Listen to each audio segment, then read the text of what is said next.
क्या आपको पता है आज के जमाने में टेक्नोलॉजी डिपार्टमेंट में भी एक सीएस की जरूरत पड़ती है। गाइस, मैं कंप्यूटर साइंस की नहीं, कंपनी सेक्रेटरीज की ही बात कर रही हूँ, एंड वो भी with a very good amount of पे। क्या आपको पता है एक मार्केटिंग डिपार्टमेंट में भी सीएस काम कर सकता है? जहां जहां स्ट्रेटेजिक पार्टनरशिप्स बनती है, वहां वहां सीएस की रिक्वायरमेंट होती है। इंटर डिपार्टमेंटल लियाजन में सीएस असिस्ट करता है। And how can we forget HRM, human resource management. आजकल तो ह्यूमन रिसोर्स मैनेजमेंट में सीएस का रिक्वायरमेंट है ही है। IPC, IPR, CCI, arbitration, mediation, conciliation, internal auditor and what not. CS कहाँ नहीं है गाइस? बट आप में से काफी सारे लोगों को ये सब चीजों के बारे में नहीं पता है। That's why this saying keeps on continuing कि सीएस में कोई स्कोप नहीं है, सीएस में कोई डिमांड नहीं है। बट ट्रस्ट मी, ये वीडियो आप उन लोगों को दिखाना जो ऐसी चीजें बोलते हैं, क्योंकि ये वीडियो देखने के बाद वो लोग ऐसा दोबारा कभी नहीं बोलेंगे कि सीएस में कोई स्कोप नहीं है। So yes friends, welcome back to my channel. This is Sneha Patel and आज के वीडियो में मैं आपको बताने वाली हूँ demand and scope of company secretaries in India in 2024. We are going to discover the undiscovered fields जहां पे एक CS काम करता है। So, are you guys ready? Let's start the video. First, let's talk about the basic and the largest field जहां पे company secretaries काम करती आ रही है। That is employment, secretarial department या कंप्लायंस डिपार्टमेंट में, या तो प्रैक्टिसिंग में एज ए सेक्रेटेरियल ऑडिटर या आरओसी सर्टिफिकेशंस की सर्विस प्रोवाइड करने में।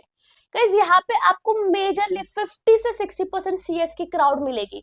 एंड दैट्स व्हाई ये अभी बहुत कॉम्पिटिटिव मार्केट बन चुका है, क्योंकि काफी सारे सीएस, 90% सीएस जो सीएस बन रहे हैं वो यही जगह पर ट्राई करते हैं। And that's why if you want to get selected in all this things, तो आपको कुछ यूनिक स्किल्स शोकेस करनी पड़ेगी।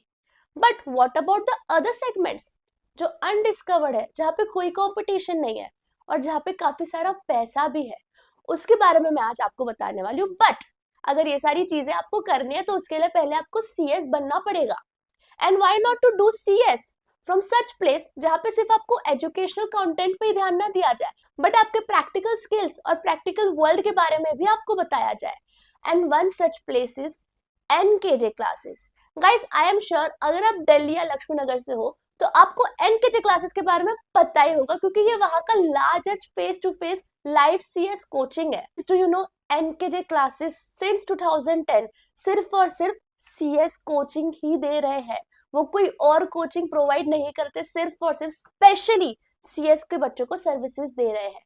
इन्हें 15 साल का एक्सपीरियंस है एज ए सीएस प्रोफेसर, तो काफी अच्छे से पढ़ाते हैं। अगर हम सिक्योरिटीज लॉ या कंपनी लॉ की बात करें तो यार आप इन पर ब्लाइंडली ट्रस्ट कर सकते हैं। बेस्ट फैकल्टीज है सिक्योरिटीज लॉ और कंपनी लॉ की। नितेश सर आईडीटी बहुत ही अच्छा पढ़ाते हैं, उनका एक्सपीरियंस बहुत ही अच्छा है, क्योंकि वो खुद एक कंपनी सेक्रेटरी इन प्रैक्टिस रह चुके हैं। तो जो खुद इंडस्ट्री में परफॉर्म कर रहे हैं वही तो आपको बता पाएंगे कि प्रैक्टिकल वर्ल्ड में एक्चुअली क्या चल रहा है। एंड यू नो गाइस, मैं एनकेजे क्लासेस के बारे में इसलिए बात कर रही हूँ क्योंकि आप अभी घर बैठे बैठे, even if you don't stay in Delhi, you can take their classes, because NKJ finally online classes launch कर रहे हैं। तो सारे लिंक्स मैं डिस्क्रिप्शन पे डाल रही हूँ। उनके काफी सारे बैचेस स्टार्ट हो चुके हैं एंड काफी सारे बैचेस अभी स्टार्ट होंगे। So don't miss out this opportunity. Links सारे डिस्क्रिप्शन पर है।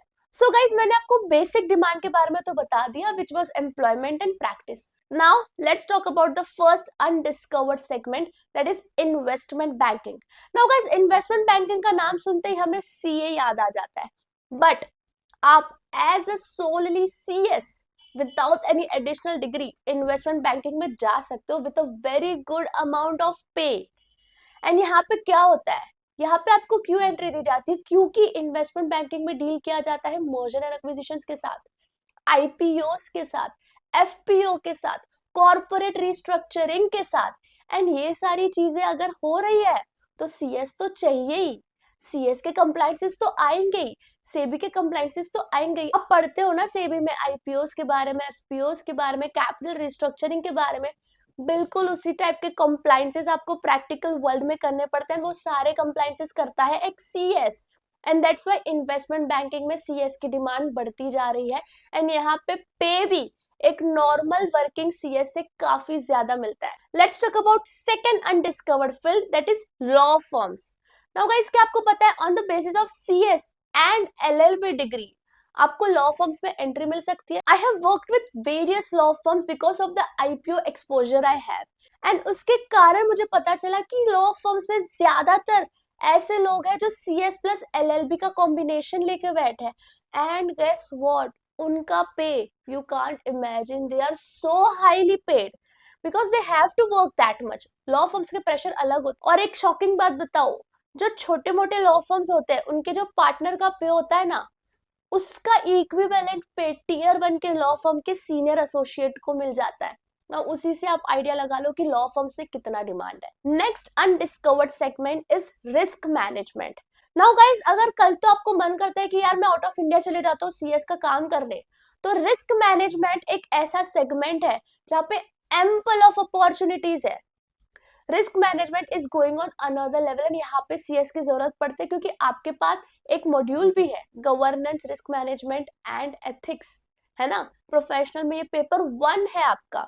सो यहाँ पे आपको पढ़ाया जाता है रिस्क मैनेजमेंट के बारे में, वो तो बस एक छोटा सा पार्ट है वहां पे, बट प्रैक्टिकल वर्ल्ड में risk management is a whole department. ERM, enterprise risk management formulation में सीएस की हेल्प चाहिए होती है। साइबर सिक्योरिटी लॉज में सीएस की हेल्प चाहिए होती है। तो you can try working in risk management also. The next growing part is CSR and sustainability. Guys, CS और सस्टेनेबिलिटी में इतने सारे गवर्नमेंट ने रिसेंट अमेंडमेंट्स लाए हैं जिससे पता चलता है कि सीएसआर का स्कोप बहुत बढ़ता जा रहा है। If we talk about sustainability reporting, BRSR, उसमें कौन हेल्प करता है? कंपनी सेक्रेटरी से तो हेल्प करते हैं। मैं आपको एक रीसेंट एग्जांपल देना चाहती हूँ। जब हमारी कंपनी की आईपीओ हो रही थी, उस टाइम पर we were following under top 1000, and उस टाइम पर टॉप 1000 को बीआरएसआर मैंडेटरी था, एंड हमने फिर बीआरएसआर के लिए सब डेलीगेट किया, and we appointed one of the big four to do this work. And वो बिग फोर में कौन हमारा काम कर रहा था? सीएस। ये सारे डिपार्टमेंट्स में सीएस की रिक्वायरमेंट होती है, जिससे मैं आपको बताना चाहती हूँ कि बिग फोर में भी सीएस का काफी डिमांड है। Next segment is corporate litigations. क्या आपको पता है just solely on the degree of CS you can represent your company before the courts? Yes, company secretaries को लीगल रिप्रेजेंटेशंस का दर्जा भी दिया जाता है। तो as a CS you can also work in legal department of the company, you can be the legal representative of the company, and इसमें भी बहुत डिमांड है क्योंकि लीगल केसेस खत्म ही नहीं होते। And why will not a company prefer an in house CS to be their legal representative? Next segment is human resource management. Now guys, आप लोग लेबर लॉस के बारे में तो इन डेप्थ पढ़ते ही हो, लेबर वेलफेयर के बारे में तो पढ़ते ही हो, एंड आज के जनरेशन में employees are the biggest resource of an organisation. उनको मैनेज करना, उनको अच्छी वेलफेयर फैसिलिटीज देना, पॉलिसीज फ्रेम करना, ये सारी चीजें सीएस को आती है, एंड इसमें भी सीएस की रिक्वायरमेंट होती है। A CS can be a corporate adviser, corporate restructuring में एडवाइजेस दे सकते हो, फाइनेंशियल मैनेजमेंट में हेल्प कर सकते हो। एंड काफी सारे बच्चों का डाउट होता है कि क्या हम गवर्नमेंट बॉडीज में काम कर सकते हैं? जी बिल्कुल। On the basis of your CS degree, you can easily work with a government company, PSUs, that is public sector undertakings as well. The next undiscovered part is education. As a CS, आप बड़े बड़े corporates को CS की awareness बता सकते हो, compliances की awareness बता सकते हो, उन्हें ट्रेनिंग दे सकते हो। You know, a lot of big companies always keeps training sessions जहाँ पे उनके CS को बहुत अप टू मार्क बनाया जाता है, एंड उन्हें ट्रेनिंग कौन देता है? CS ही तो देता है। नाउ मैं आपको बताने वाली हूँ द बिगेस्ट अनडिस्कवर्ड पार्ट। आपको पता है कंप्लायंसेस टूल होता है। जब आप एक कंपनी में जाओगे, अगर कंप्लायंस डिपार्टमेंट में जाते हो, you have to deal with the compliances tool, और ये कंप्लायंसेस टूल कौन बनाता है? CS. They have the knowledge of how many compliances a company have to do, and that's why they can easily, with the fusion of technology, products develop कर सकते हैं about compliance management. So this is also an undiscovered part of CS. And you can be a complete professional. आप एक proper niche पकड़ के उसी के professional बन सकते हो, like IBC professional, IPR professional, arbitration professional, GST practitioners, and what not. How can we forget that CS का रोल स्टार्टअप्स और एसएमईज में भी बढ़ता जा रहा है? गाइस, इतने सारे स्टार्टअप्स रजिस्टर हुए हैं रिसेंटली इंडिया में, इन सब में सीएस की रिक्वायरमेंट पड़ती है, because startup and SME needs governance, legal compliances. So in crux, जहां जहां गवर्नेंस, जहां जहां रिस्क, जहां जहां एम्प्लॉयज, जहां जहां कैपिटल रिस्ट्रक्चरिंग, जहां जहां कॉर्पोरेट रिस्ट्रक्चरिंग, वहां वहां सीएस होता ही होता है। सो अभी सीएस को सिर्फ और सिर्फ मिनट्स या आरओसी के साथ मत जोड़ो, सीएस का स्कोप बहुत ज्यादा बढ़ चुका है। गाइस ट्रस्ट मी, आप बढ़िया कोर्स कर रहे हो, आप एकदम प्रॉपर फील्ड में आए हो एंड सीएस की डिमांड आगे बिल्कुल और बढ़ेगी। तो यस फ्रेंड्स, आई होप ये वीडियो आपको काम आया होगा and please let me know in comments अगर आपको इसमें से कोई भी फील्ड को इन डेप्थ एनालाइज करना है, मैं जरूर उस पर भी वीडियो बनाऊंगी। हम मिलते हैं दूसरे वीडियो में guys, bye bye, best of luck.